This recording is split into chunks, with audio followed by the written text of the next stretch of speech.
it's academic and it's theater, and the place where they both meet. You have the audience and participants go together. Intellectual practices, historical practices, cultural practices. Examples of women sharing what it is that you do, sharing how you do that. There's no way you can ignore Latinos anymore. We're from all around the world. You can come and see and talk about. What time is it now in Kenya?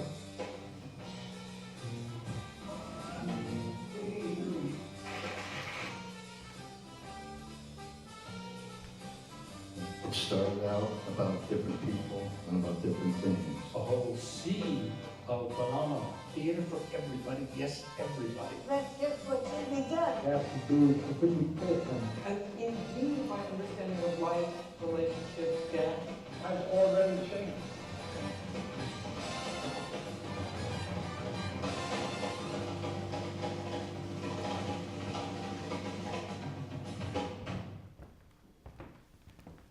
So welcome everybody to the Martini Segal Theatre Center here at the Graduate Center CUNY. My name is Frank Henschke and I'm the director of programs, and it's a very important day in our year here. It is the opening of the Penn World Voices Festival. We really think this is at the heart and center of what we do. It is one of the most significant program when it comes to playwriting, and I think the collection of international playwrights most probably is unmatched when that comes to North or South America in a festival. We are thrilled to be part of the Penn World Voices Festival. Right now, over 80 writers from all over the world are here as guests of Penn, which is the writers' organization, and they have the Freedom for Right program. They get writers out of prison, and they promote literature, get out fantastic awards, and really is the most significant literary organization here in the US, and the festival is the most significant one, and we are thrilled as the Segal Center to be part of this festival with our plays, which we put together and create together with them. This morning, we had already Patricia Cornelius from Australia here. Patricia, is she? Over here, yes, and there was a terrific reading directed by Katie Pearl. And now we come to a contribution from Ukraine. It's Natal'ya Vorozhbit, and she already was here once at the Segal Center with the Royal Court and Elise Dockson for the Brooklyn Beach Project, Brighton Beach Project, and we are thrilled to have her back here. The translation of the play, Take Out the Rubbish, Sasha, is by Sasha Dugdale, and directed by Sarah Hughes. Sarah, where's she? Here she is. You know, I have my reading glasses on. So really, thank you all for coming. We bridge academia and professional theater, international and American theater, though this festival is really right at our heart. Penn created this to open up the tunnel vision. They feel not enough international work is being read or seen or heard. Over 95% of all books published in the US are in English language, come from the English language. On the rest, 5%, half of it is from Germany or France, because books are subsidized. So we hear very, very little. And as you know, this theater scene in New York, most probably better than I do, you know how little we actually see also on the stages. So this is a serious program to help, to foster, and also listen to masters of their craft from all around the world.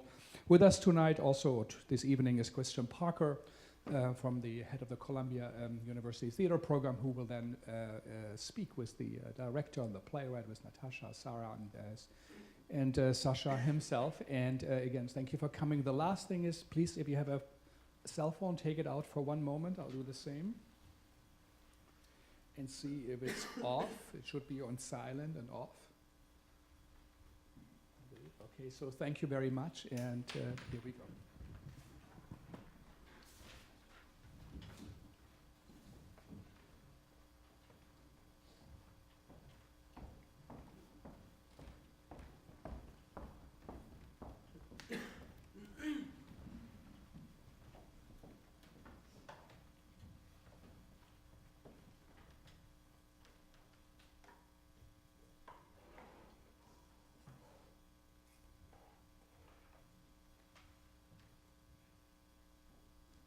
Pour the sunflower oil into the pan, and you chop the onion and the bacon fat, but finely mind. By then the oil will be hot enough, spitting. Drop the onion and the fat in and fry them till transparent. Then add a little bit of flour and brown it, pinch of salt, You want it mixed in well. And that's it. Ready for whatever you're making. Remember it from when I was a kid. Can we have those tomorrow? No. For tomorrow, we'll have the plain ones, no fancy stuff. Meat and cabbage. How many will there be? About 60, I'd say. What if more people come? Well, I've done a good few more. There's plenty. A bit more herring. Won't make you sick? I'm dying of hunger. Go on then. 8 different sorts of sweets are lying on the table. A deep bowl of minced meat, batteries, chopped cabbage, a candlestick, and a loaf of black bread. A basket of biscuits, sellotape, a vase, an old onion quartered, scissors, a plate of roughly sliced herring, a bill for household charges. Can't even look at food. The saddest thing is that he won't see Kolya. He really wanted to see Kolya. If he'd wanted that, he wouldn't have left us. Oh, Mom. If he'd wanted to see his grandson, he wouldn't have left us. I remember his reaction when he found out that it was a boy. That's it. He said, "No more women ruling the roost. It'll be equal now." Well, it won't. It won't be equal now. Kolya won't have a granddad, not a dad, nor a granddad. He's got a dad. Ugh, hardly much of one. Why don't you talk to him? Maybe he'll come back. You're the only one who listened to him. What, Oleg? No. Sasha. Talk to him. She's right, you know. We really need you. Was there something missing for you? No, nothing like that. Things were fine.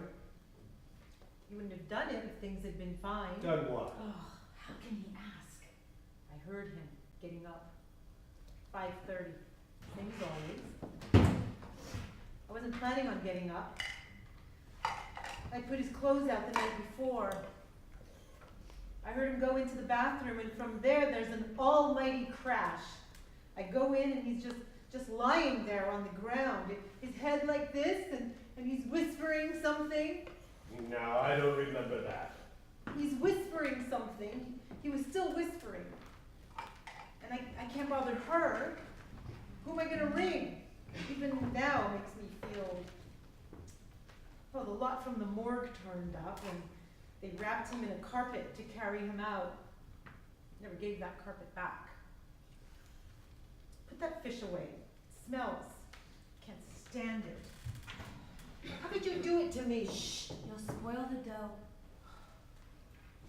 We weren't even having a row before it happened. It was all quiet. We went to bed. You two had a row every day. Oh, so I'm to blame, am I? You were always both to blame. True. You were always on his side. She understood me.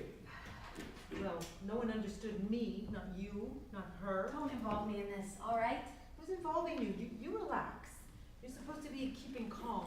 The cabbage is ready. What now? Oh, put the sweets in those favor bags, 60 bags. Put one of each in. There's 8 different sorts.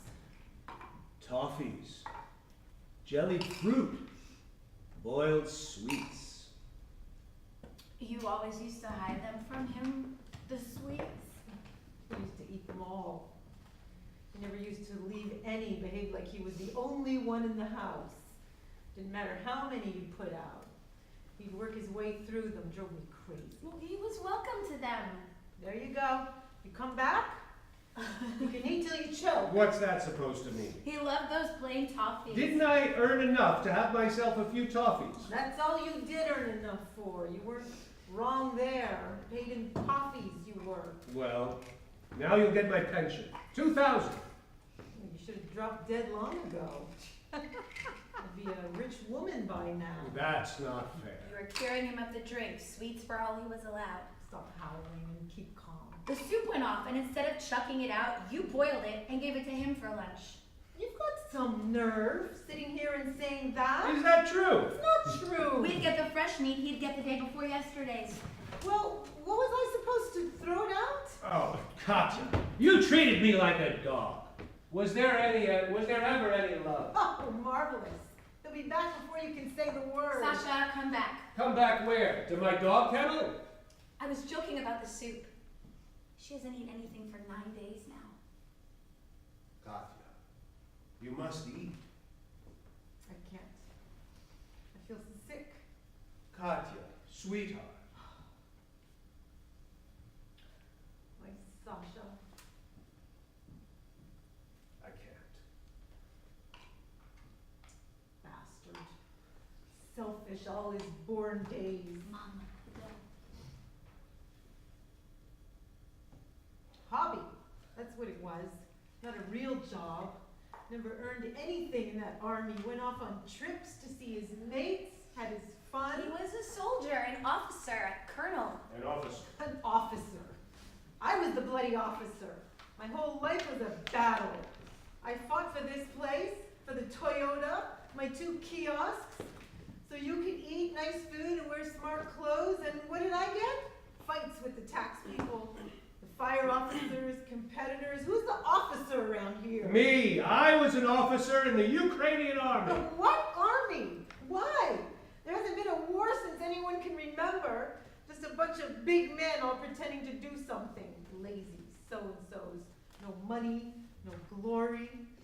Spoon-fed by your wives like little babies. No wonder they all laughed at you. You deserved it. Who? Oh, everyone. The ones in charge. You're useless. It's at home they laugh at me. No one laughs at me like you do. Well, go to your work then. You go and live at your work and they can... Mom. What? What? Be quiet. You're dead, aren't you?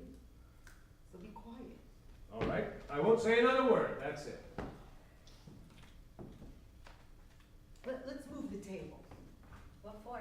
Well, look where it is. Girls, you shouldn't. Don't go straining yourself. Just drag it. Ow. Okay, that's enough. You see that? Well, what can I do? Well, that's obvious.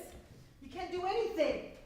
You never could, never. Even your teeth I paid for. No, that's not fair. Not fair on who? What good was there in it? First 10 years you drank. The next 10 years you were miserable. You never had a life. There's nothing to look back on. Our holiday in Crimea. Oh, never went abroad because you weren't allowed. I was the USSR freestyle wrestling champion. You might be proud of that. Proud of what? A couple of bent ears was all you got. All I got. You never could say a nice word about me. Sasha, I'll say a nice word about you. Is that allowed? No. You're always his favorite anyway. We haven't got enough for 60 favor bags. Well, don't put 8 in each. Then put in 6. Maybe we could buy some more? I'm cleaned out as it is. 22,000. And then there's the gravestone. Oh, don't bother with a stone.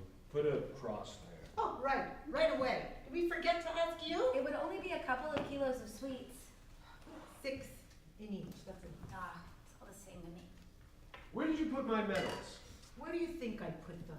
Who the hell wants medals for Soviet champions? The champions are gone and all we're left with is the medals. Even the country's disappeared. But the medals are still here. A fine inheritance I've been left by officer husband. Where can I sell scrap metal? Where can they sell scrap metal? How much is it going for? Nothing? I might have known. They're in the wardrobe. Don't worry. You barely had a life, Sasha. Come back and finish it off. Get your pension and you won't have to go to that bloody work. I won't nag you. Have as many sweets as you can. We'll take holidays in the country, in Egypt, in the winter. The only reason I was worried about you retiring was that you'd get bored and start drinking. At work you had the illusion that you were serving someone, that there was some point to you. You kept yourself off the drink, but if you want, you can have a drink. Just a little bit. Cheer you up. Bit of wine. Or whatever you want to drink. Even that homemade stuff Nina makes. What use am I to you? Well, what am I without you? No one to irritate you. You never irritated me. You'd say anything when you need something. What did I just say? I do understand that I was the wrong man for you. Oh no. You were the right man. I didn't see it. There's no way back from this. don't you see? Well, I don't believe it. It just suits you to say that. It's not a work trip, Katya. I see it all now. What? What do you see? Tanya, she said you would leave me. And now it's happened.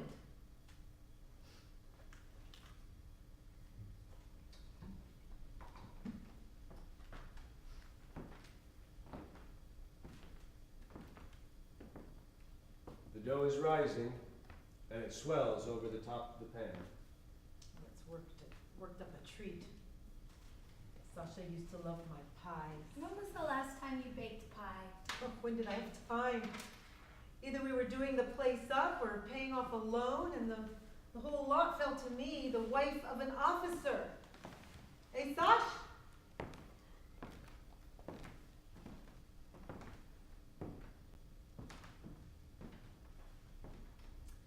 Just can't get used to him not being here.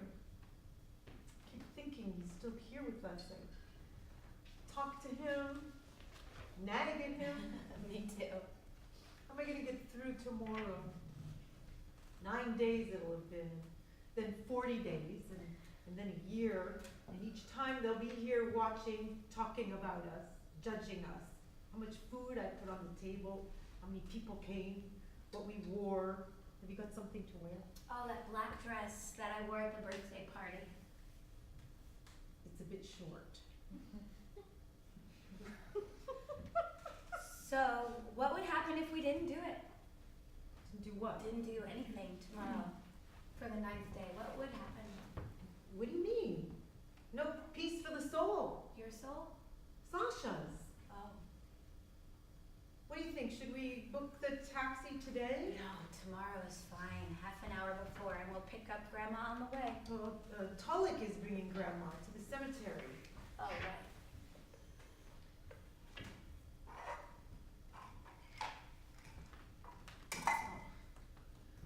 The damn bin is full. Take the rubbish out, Sasha.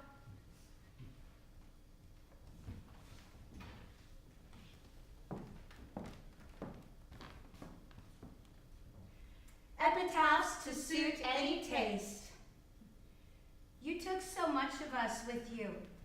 So much of you is left with us. How hard to find the words to say. How pain leaves us bereft and sore. We can't believe you've gone away. You'll be with us forevermore. You labored on with many a care, and now you sleep for eternity. So sleep, without those heavy cares, always with you, your family. Standing, weeping over your grave, my bitter tears water the turf. I can't believe my beloved lays below in the cold, dark earth. The sun is shining, but not for me. I lie in the earth, and I cannot see. Forgive us that we carry flowers under starry skies to your grave. Forgive us that we breathe the air that you can never breathe again. You loved angels and a child's laughter, never plucked the lilac sprays. You might have wished to overthrow the master, but you were a child with innocent ways. And so forgive him, Lord. The cemetery is to the north of the city, a new cemetery. There are many sorts of cemeteries, old mysterious ones, happy ones, and sad ones. But this is a brand new, honest cemetery, one in which you realize that death is not the lot of a chosen few, but the careful reaper of all, who will, without a doubt, come for you as well.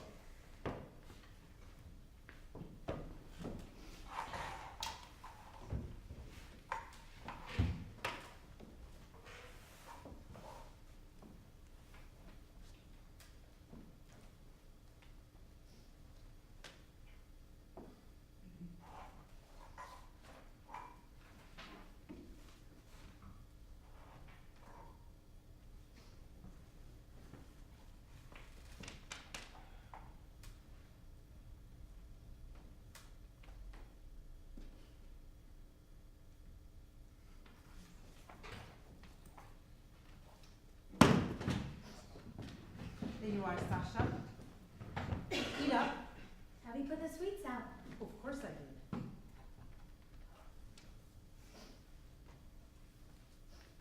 They had a shock when they saw the memorial. I bet they did. And then I told them how much I paid. They had a shock. Didn't expect that. I'm really happy. God, you can't imagine. Like a load's been lifted. First time in a year, I feel like a load's been lifted. A year ago, we were right on the edge of the cemetery. It's just crazy how many people have died in a year.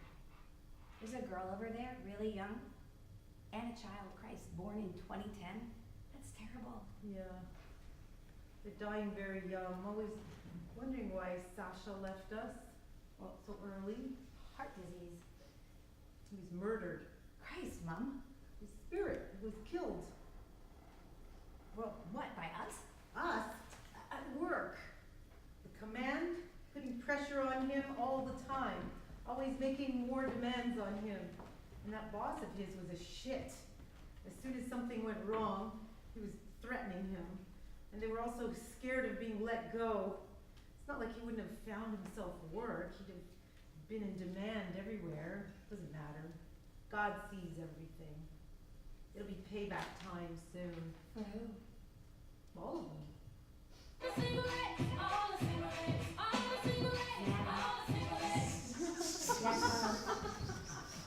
Oh, doesn't matter. Just put in another one.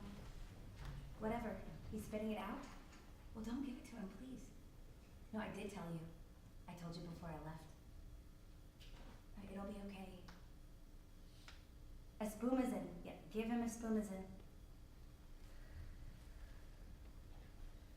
How's my little sweetie pie? He's spitting out his dummy. Colic. Espumism is what he means. That's what I told her. She doesn't know how to handle babies. No, not this again. If his granddad was alive, then everything would be different, and Oleg wouldn't have gone off. How are those things connected? When I was learning to drive, I met a widow, and she said that after her husband died, her daughter's husband immediately walked out on her. Like male solidarity or something. I should have called Kolya Sasha. No, I'm sorry I didn't. Well, call the next one Sasha. Oh, what if it's a girl? Doesn't matter. Yeah, that's true. I'll call her Sasha.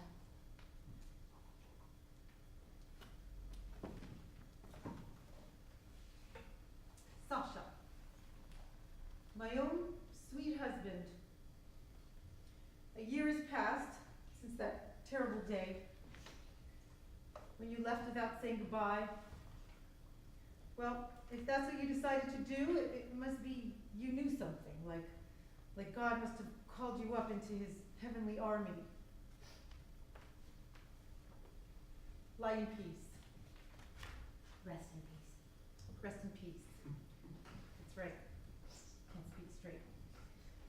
All this year we've been thinking of you and grieving every moment. Baby Kolya is the only reason I haven't died of grief. Your grandson, funny little thing. He looks like you. Next year we'll all come. We left him with his nanny today because it's damp here. Look what a memorial you've got. I hope you're happy with it. I tried my best. And this bit here is for me. God will let me know when we're due to meet again. But for the time being, I'm working. I've got another stall. I can hardly cope when Oleg isn't helping, but let's not talk about the sad things. It's very hard without you. Not a day has passed when Oksana and I haven't thought about you. But we have to carry on. You rest in peace, but we're still here for the time being.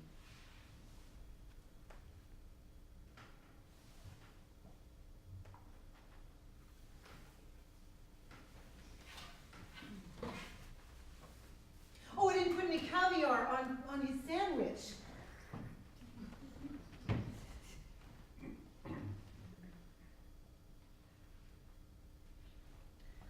I'm going to change his name. Which one? I'll register him as Alexandrovich in honor of Sasha. Will you leave Oleg's surname? I don't want him. I'll give him mine. Give him Sasha's. No, that would be a bit odd. He's not the father. I suppose. That grave over there hasn't been looked after at all. We could at least throw the old flowers away. Although not that odd, really. A boy's got to be proud of his name. His dad's name isn't going to add much. What good can you tell him about his dad? But Sasha, you can tell him a lot about his granddad. You can show him his medals and tell him how he defended you when Uncle Yura shouted at you. I don't remember. Uncle Yura was shouting at you because you were 13 and smoking. He was shouting at you because you'd started too early. And Sasha told him to mind his own business and sort out his own kids. We'll sort out our own. And Uncle Yura said, "But she's not yours."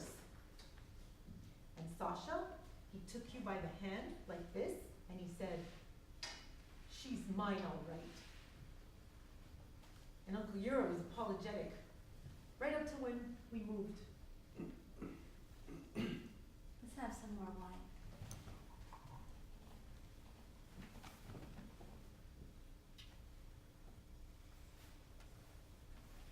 You going to say a speech? In my head.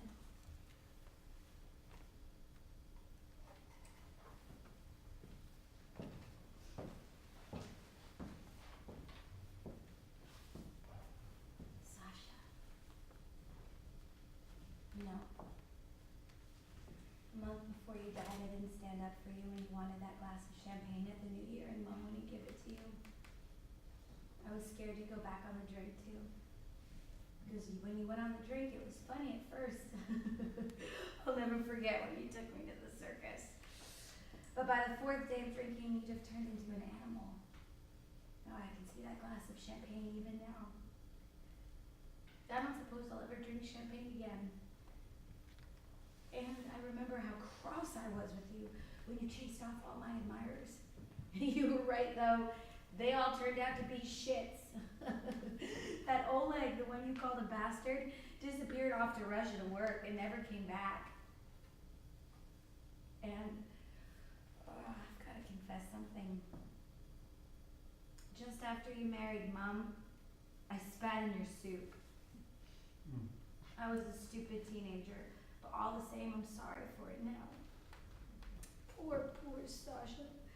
I don't know how you put up with us, or why people live with each other and put up with each other, especially Mom.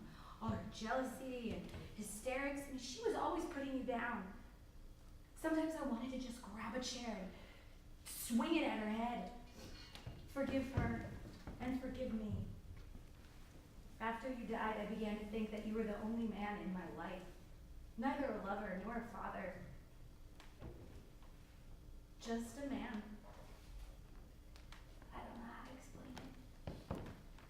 You should have left us for Eleanor.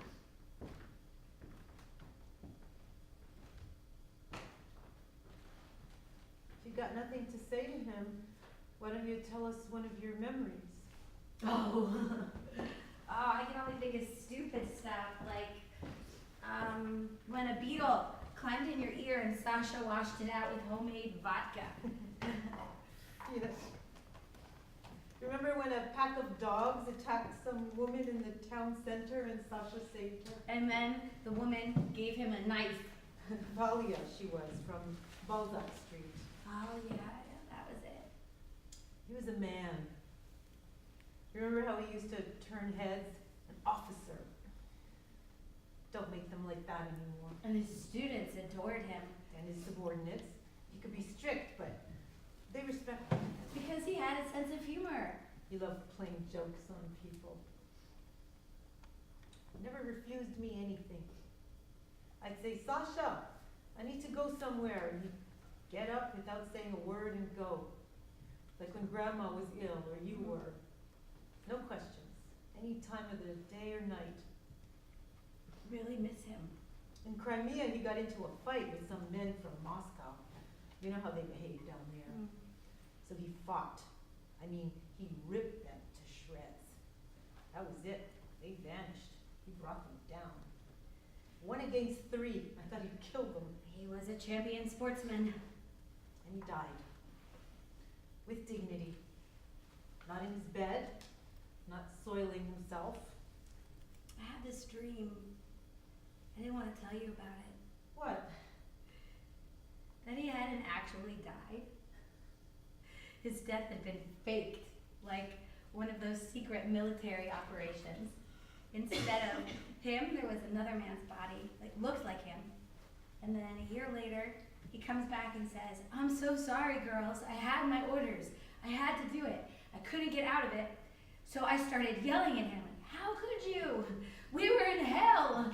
But at the same time, I'm crying with happiness. I woke up in tears and it was all a dream. I burst into tears again, so unfair. Imagine if it had been true. What happens in films? Oh, no. I helped dress him at the morgue. It couldn't have happened.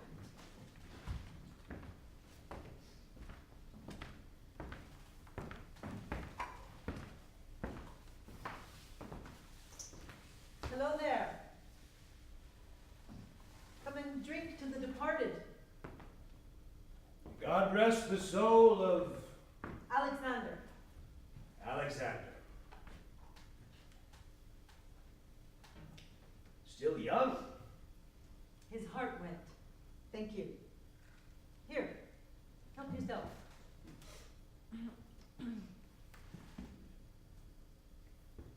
God give you good health.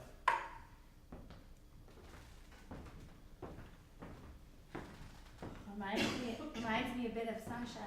Really. You look at Sasha and him. Only the weaklings survive. Shall we pack up?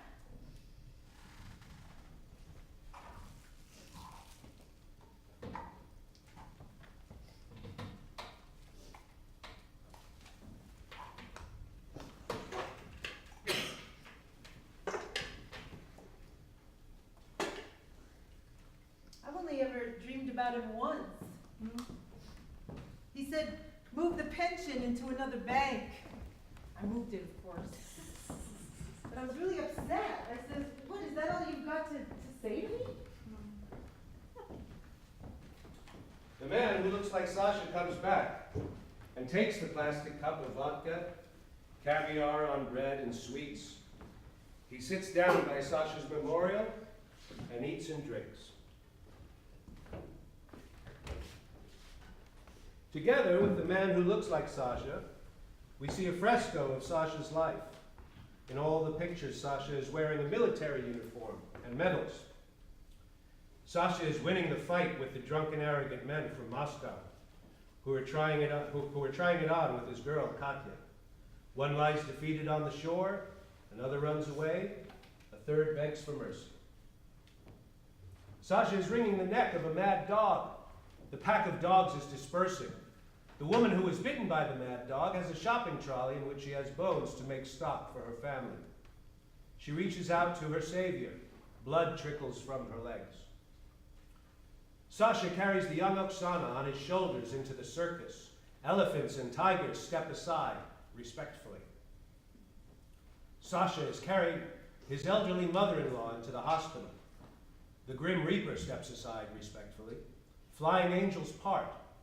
Doctors and nurses rush to greet them with stretchers. Sasha is pouring a bottle of vodka into the ear of the screaming Katya. Black beetles run away from her in different directions. 12 pupils listen carefully to Sasha in the sports hall of the academy where he taught. Sasha has a tragic fall in the bathroom, clutching onto his heart. You could even indicate it was a bullet wound, although it wasn't. It was his heart. But the man who looks like Sasha wants to believe it was a bullet.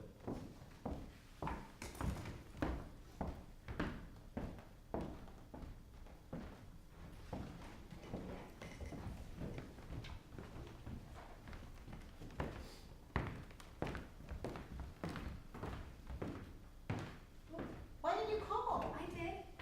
You didn't. Oh, missed calls. What's that? A stove? Why? show you. If there's a power cut or if there's no gas, you can heat the place with wood. It heats the whole house. Plus, it does hot water. Plus, you can cook whatever you want on it. Amazing. All the neighbors have had them put in. You wouldn't believe the waiting list there is for these stoves. Oh, it's just people panicking, Mom. Panicking? With Russian tanks on the border and the gas supply about to be switched off and with winter ahead, we'll all freeze. It cost me $6,000 together with the setup. But it was a weight off my mind getting it put in. Thank God. I took all the money out of the bank. When the crisis hits, we'll lose everything. I bought dollars. I ordered another carload of wood. It'll be here tomorrow. Oh, you're amazing. And I called out the man who clears wells. Oh, I'd forgotten we had a well. Yeah, I bought in 4 sacks of potatoes and 2 of onion. So we're fine. You can move in with Kolya. You can spend the winter here. Oh, okay. And 100 liters of petrol. Enough to get us to Warsaw if needs be. If what? Well, if there's no petrol and we have to flee. Well, how about if there are no hospitals and I have to give birth? I've worked it all out. Auntie Galia, who sells the candles in the church, used to be a midwife. She can take you. But what if there are air raids? Well, if that happens, Well, then this will all be for nothing. don't be silly. There's a cellar we can hide down there. And then? Well, maybe there won't be any air raids. Let's keep positive. All right. Have you got any herring? I have.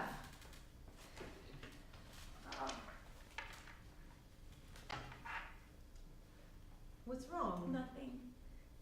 Have you been watching the news again? For goodness sake, the doctor told you not to. I haven't been watching anything. Shh, don't be frightened. Look how the wood's caught. Remember Grandma's stove? When you were a child, you used to sleep up on above the stove. Hush, hush, hush, a baby. Don't sleep at the edge of the stove, little lady. Hush, hush. The stove is hot. Smelled of hot seeds. And the whitewash on it came off on your clothes. Grandma used to get hot pies out and make borscht. Our grandma, she went through things so terrible we can't even imagine.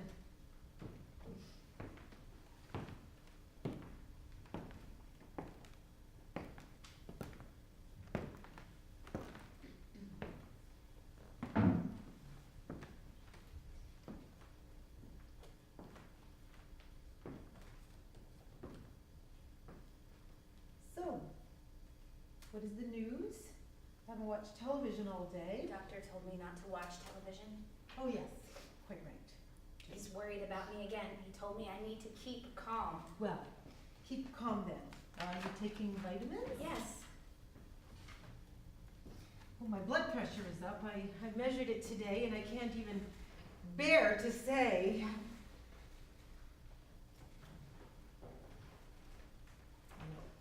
How long? Since this morning. Why? He wants to come back. What?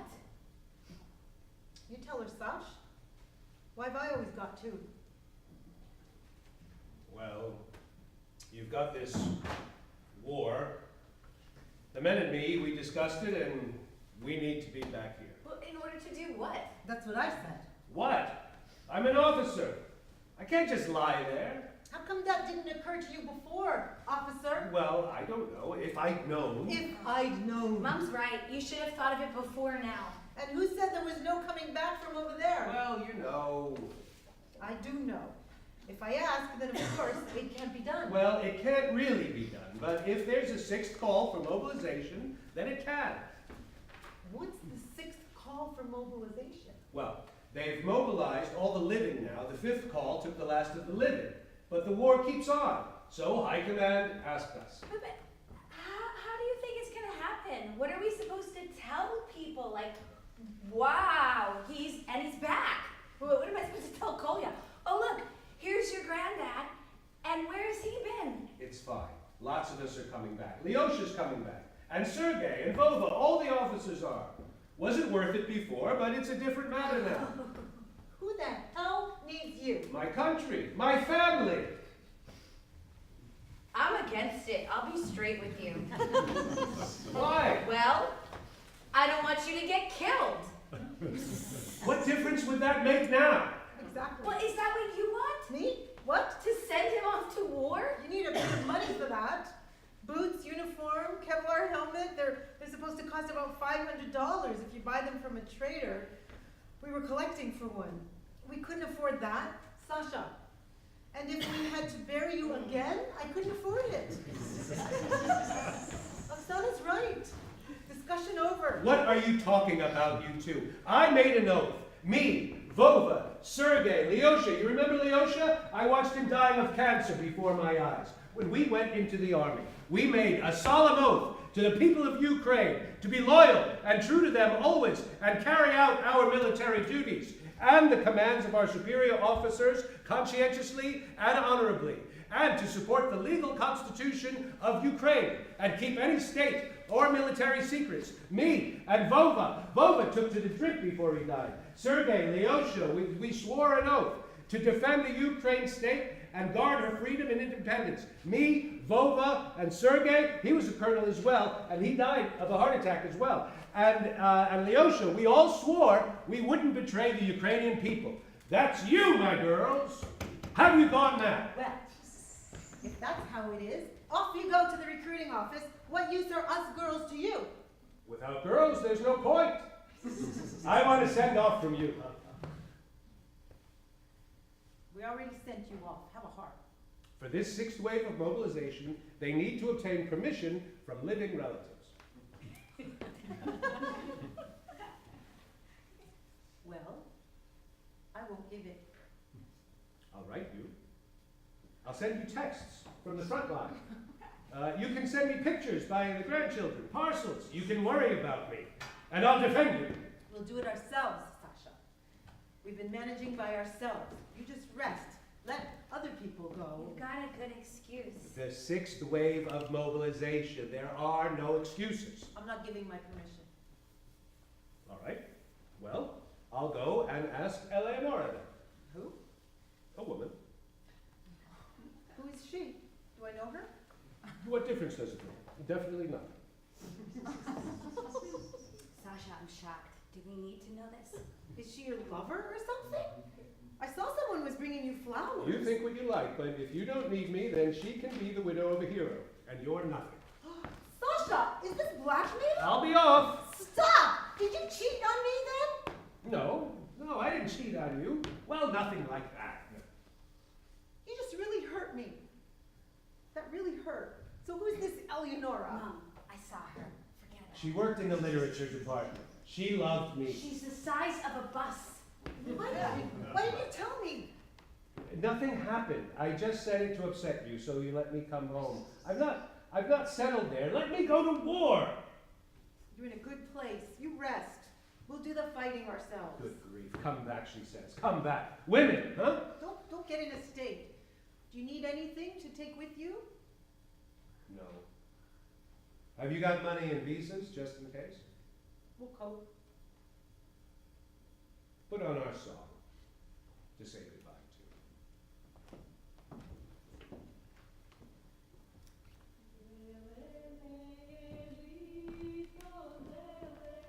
to. The song gives rise to memories of that summer in the Crimea, around the barbecue with his work comrades, swimming naked at night.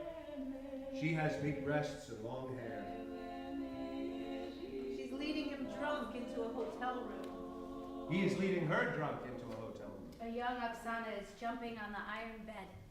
He is talking about Deep Purple, Black Doctor wine for breakfast, Jacuzzi baths, spa health forms. Jellyfish thrown up onto the sand.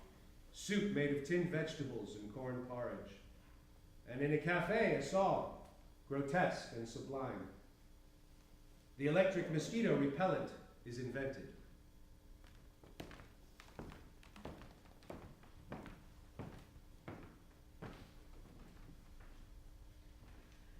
He's gone. Oh, I don't feel good. I didn't say anything positive to him again. If you want, you can go and catch up with him.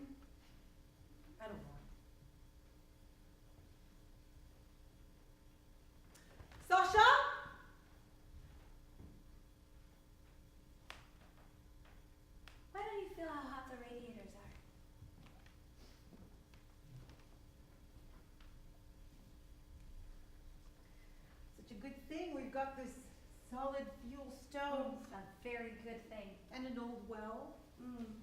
Where will we put Kolya's little table? Over here, away from the stove. It won't fit there. Well, here then, maybe. If we move the sideboard.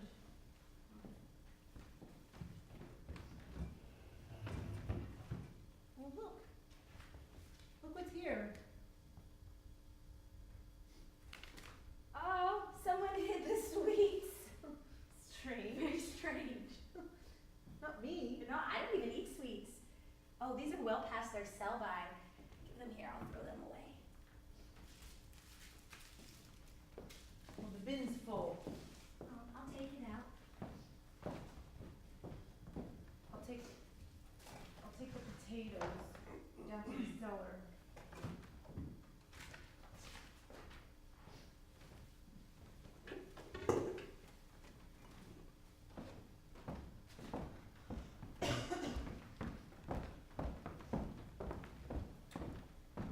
But somewhere far off, somewhere out there, a new old army is training. Just in case Katya and Oksana let Sasha go to war. Commands are issued. Line up! At ease, caps off! Kachenko, about face! Lift your chests, bellies in, shoulders back, and 1, and 2, and 3. Attention! Order arms, and 1, and 2, and 3. Machine guns to the ready! And fire! Retreat!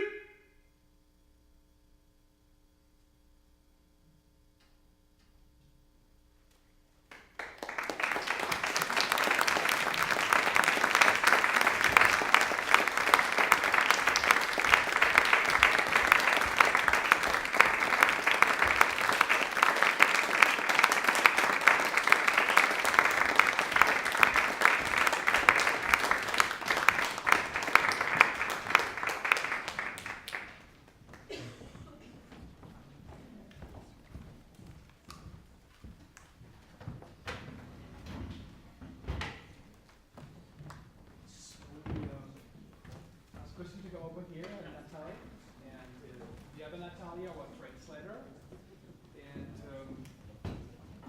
get a little insight in. Yeah, this is good. Here's good. It's closer. That's good.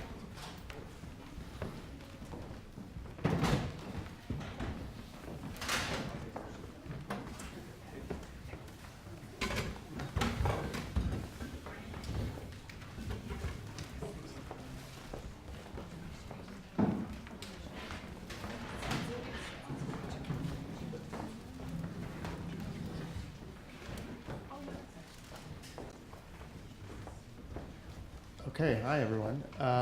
So I thought I would just start by saying, first of all, what a wonderful, touching, and funny, and moving piece of work. It's a wonderful play. One of the things that struck me when I was listening to the play and watching the work of the actors was that the play felt so much to me like it was at its core about anxiety. And I'm wondering if you could talk a little bit about the origin of the play and sort of the initial idea for the play.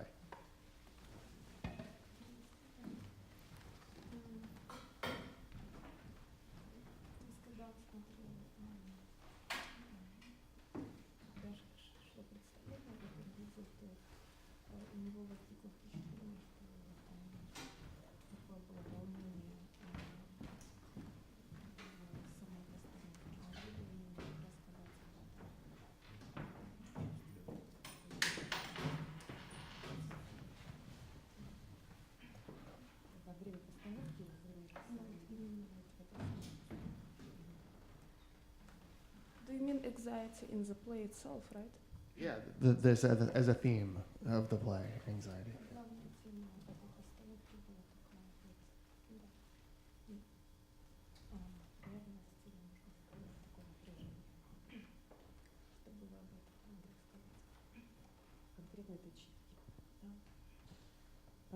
Ну, дело в том, что я уже видела много и читок, и постановок по этой пьесе, и, наверное, мне уже тяжело переживать то, что я чувствовала, когда я смотрела впервые. I have seen many versions of the play, and it's kind of hard for me to feel exactly the same thing as I felt for the first time.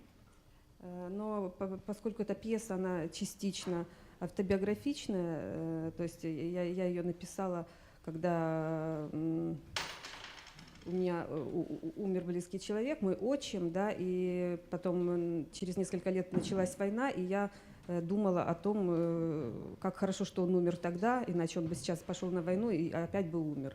Вот. И поэтому для меня это было, в принципе, пьеса очень личная, мне всегда ее сложно слушать.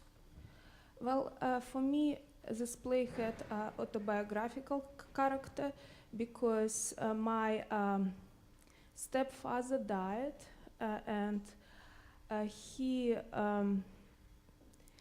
I felt like, he died before the war began, and I was glad that he died and did not participate in the events which waited for him afterwards.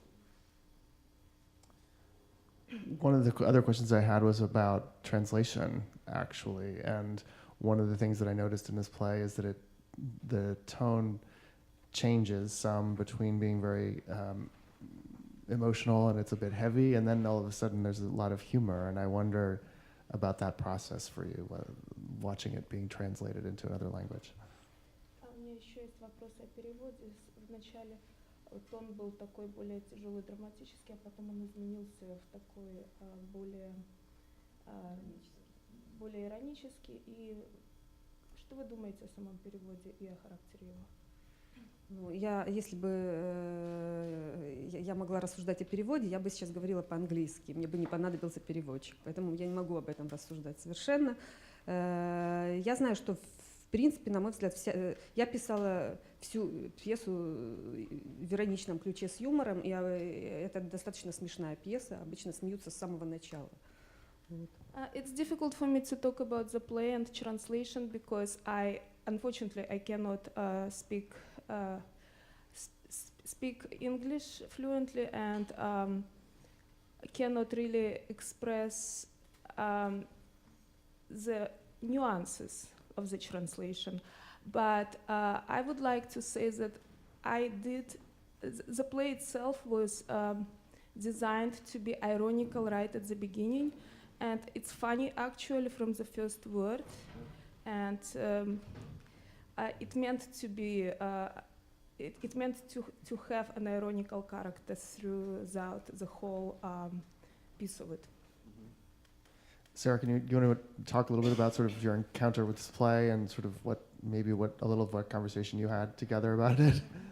Thank you for reading. Thank you so much. Thank you for your beautiful play. I would say that came across very strongly to me, the humor in it, and it was something that I think when we first read through it, the actors want to be respectful and it's about death, and I think the tendency is maybe to be more serious, and we, I think tried to push that humor as we worked on it. And I just was struck by the depiction of that kind of relationship with death. That it could be the presence of a ghost could be annoying or funny instead of scary and sad. That was really refreshing to be able to play with. Мы, конечно, старались уловить иронию в самом начале и юмор самой пьесы. И было интересно проследить тот факт, что вот присутствие покойника в начале, оно было то есть оно сначала могло быть раздражительным, а потом это превратилось в более такой юморный и такой более версию. То есть версия самого характера немножко изменилась. I wonder if you could talk a little bit about sort of generally maybe either the reception of this play in Ukraine, but also just sort of the climate or the ecology maybe of new plays in Ukraine right now in Kiev. Вы расскажете об этой постановке и также о том, что в Украине происходит и какая вот экология и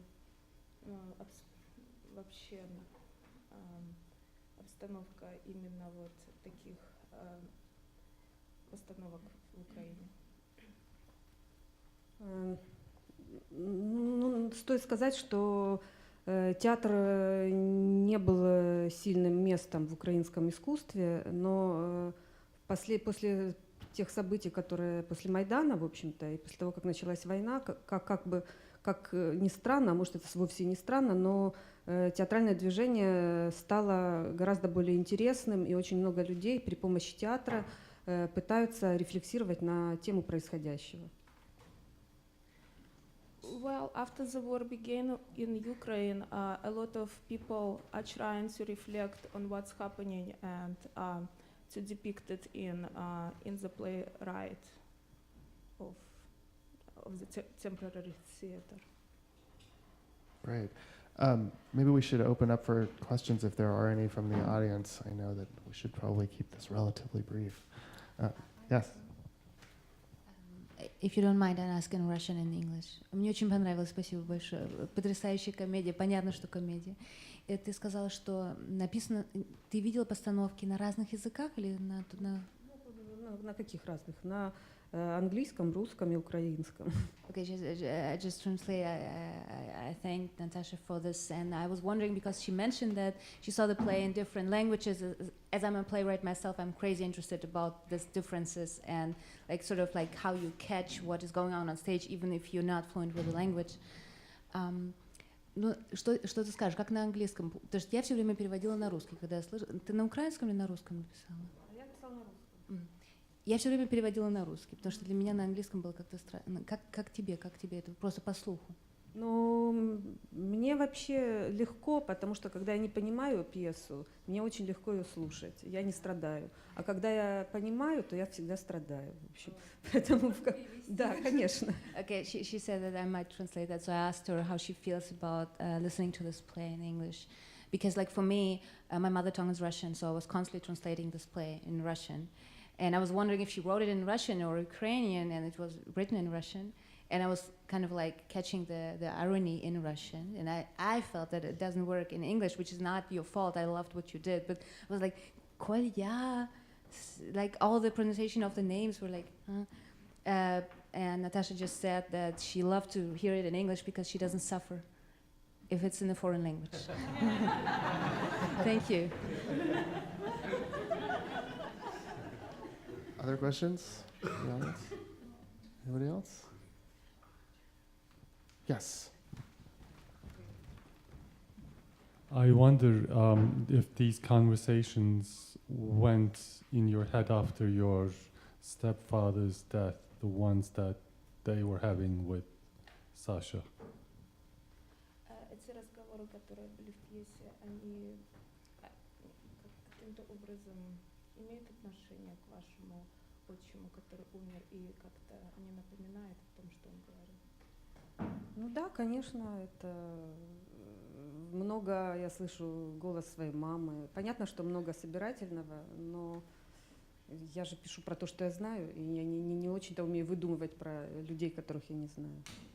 Yes, of course, it resembles the voice of my mother, and what I usually try to depict what I know and what I lived through.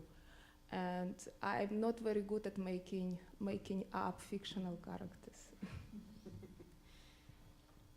Any other audience questions? Just your question, was it done in Ukraine? Was it also done in Moscow? And what did audiences think? Ну, первая постановка была вообще в Шотландии, нет, не в Эдинбурге, в Глазго. И там публика увидела только, ну, я не знаю, как здесь, но публика совершенно не имела представления о том, что происходит в Украине, и увидела только отношения между мужчинами и женщинами. Они спрашивали, почему такие странные отношения между мужчинами и женщинами в вашей стране. Okay. So for the first time, the play took place in Scotland, and people had no idea about the situation in Ukraine.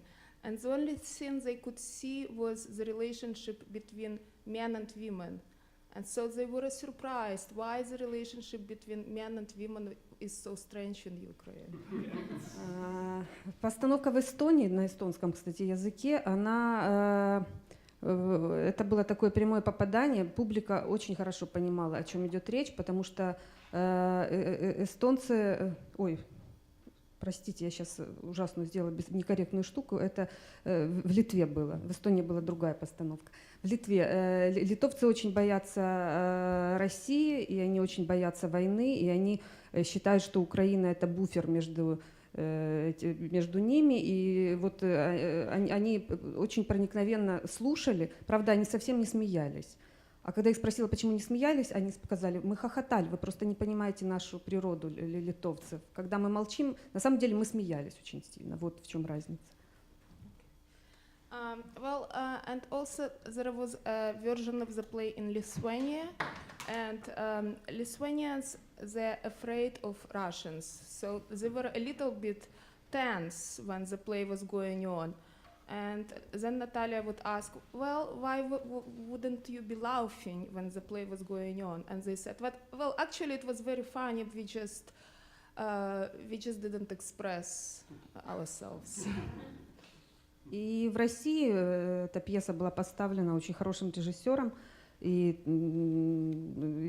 спектакль, в общем, там прозвучал очень сильно, но когда я увидела его в Берлине, я плакала, потому что акценты были расставлены совершенно по-другому, и я поняла, что российский театр не стоит ставить пьесу про Украину, потому что это получается очень обидно. То есть если бы они привезли этот спектакль в Киев, их бы побили просто. Ну, мне так кажется. Я бы. Почему побили? Ну, там совершенно издевательски звучит в конце присяга, которую произносит герой. И там пьеса про то, что монстры, украинские монстры военные, значит, из того света хотят крови, хотят, значит, вернуться, чтобы они жаждут крови, и только женщины, мудрые женщины могут в силах остановить это. Получилась пьеса про это. При том, что очень талантливый спектакль, и для меня это была большая травма, в общем-то.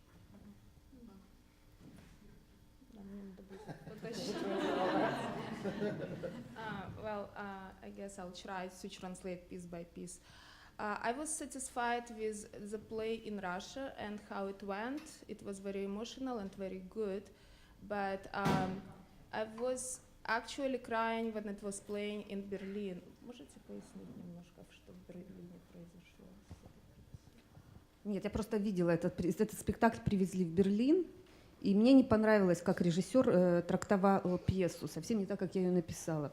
Мне кажется, что в российском театре сейчас не могут поставить эту пьесу, как она написана, из-за того, что она, как это объяснить, в общем, не могут поставить, как она написана, из-за политики, вероятно. So, but I was disappointed with the play in Berlin because I felt like because of Russian policy, it wasn't made the way it should have been, and I felt like I was disappointed in the way it was represented. Паша, иди сюда.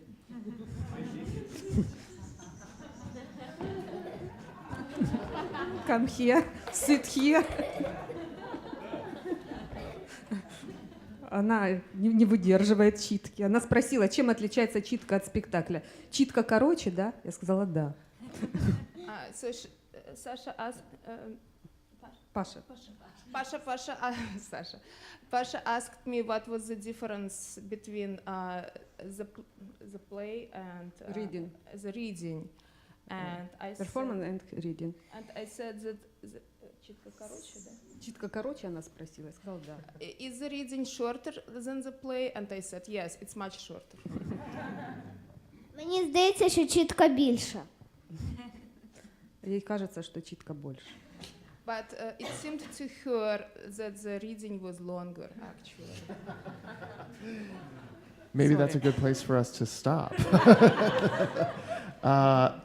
Any other last questions or comments? All right. Oh, sorry. Yes, there's always one last one. Yeah. I just appreciated that even in another, that theme of the mother who is so angry at the father and has all of that, and yet the child who just loves the dad. And I thought that just came across so beautifully, and that would come across anywhere, I think. So it was really interesting, beautiful. Тема, что ребенок любит отчима и мать немножко зла на отца. Это очень хорошо проявилось, и я это очень сильно почувствовала. Okay. Спасибо. Thank you. My question is for the director, which is the kind of theme of hauntology, which permeates the play. The challenges of representing that realm between the living and the dead, and the choices that you made. I wonder if you could talk about that in terms of directorially, how you work with the living and the dead on stage, particularly when you're working with restrictions in terms of, this is theatre, and wonderfully so, and but it's not Hollywood special effects, for instance. You're working with a kind of script in hand performance. So what are the challenges there for you? To me, again, something that I really appreciated about this play is that it is very much a play in the stage directions and in how it's written. It's not written as a television show or a movie. It's not asking to do those things. And I felt I'm very interested in awkwardness in general because it's sort of not allowed in sitcoms, and it is allowed in theater to have silence, to have awkwardness, to have strange pauses. And I felt like what we were sort of trying to do with Richard throughout was to have him make some problems for them that had created awkwardness between them, that created humor, that sort of again broke down that I think sometimes that sort of Hollywood over reverence and fear that we have about dealing with the dead. It's hard to make a dead person ridiculous when they have to be very, very realistic, as in a film, or have special effects. So I think theater is a great place to kind of explore that boundary in different ways. In this play, I felt like was like asked for that in a very refreshing way. So. We had one other question. Just one question, and I don't need a mic. I can say it loud enough. Oh, it's perfectly It's fine. a recording. No, we record. Oh, you're recording. No problem. Hello. Okay. Earlier you said that by the play not being played in Russian, you actually didn't suffer listening to it. What I'm trying to understand is, as a reader, or as a reader, we try to duplicate or replicate the feelings that you feel as a writer, so that we can actually feel that while we read it. What do you think would be important to know about the culture or the language, so that when we actually read that we can actually feel and understand that play the way you actually wrote it? Когда я хочу спросить вопрос, вы сказали, что не понимали хорошо нюансы каждого слова сейчас, и поэтому вы не так страдали.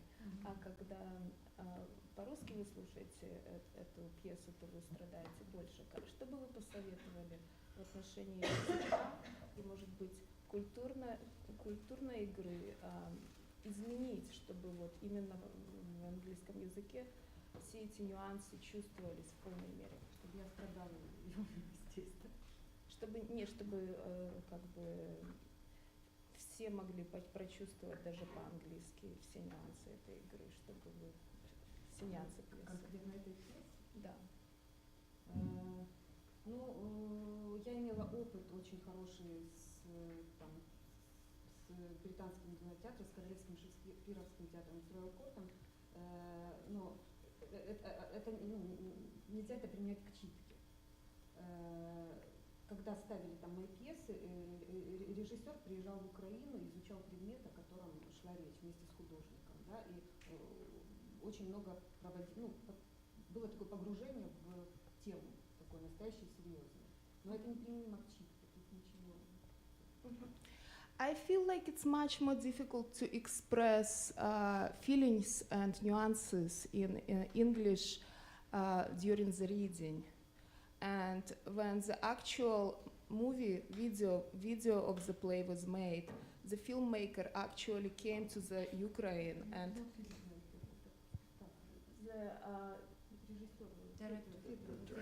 the theater director.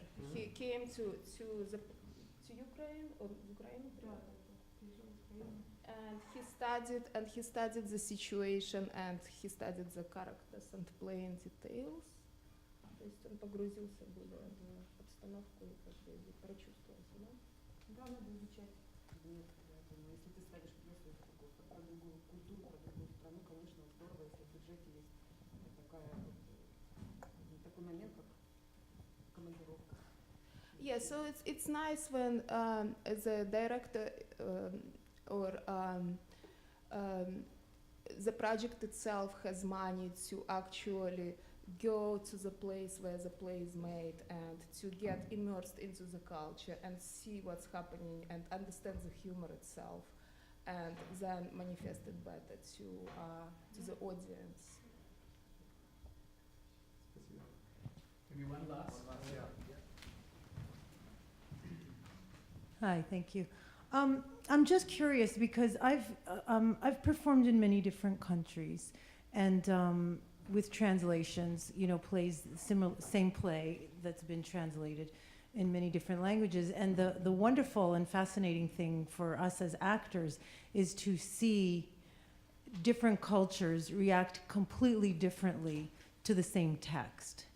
And so my question to you is that something that filters in to your thinking when you're writing plays that are clearly being performed internationally?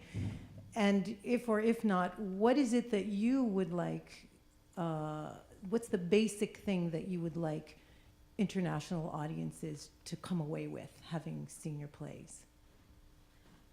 Возможно, вы осознаете, что разные культуры и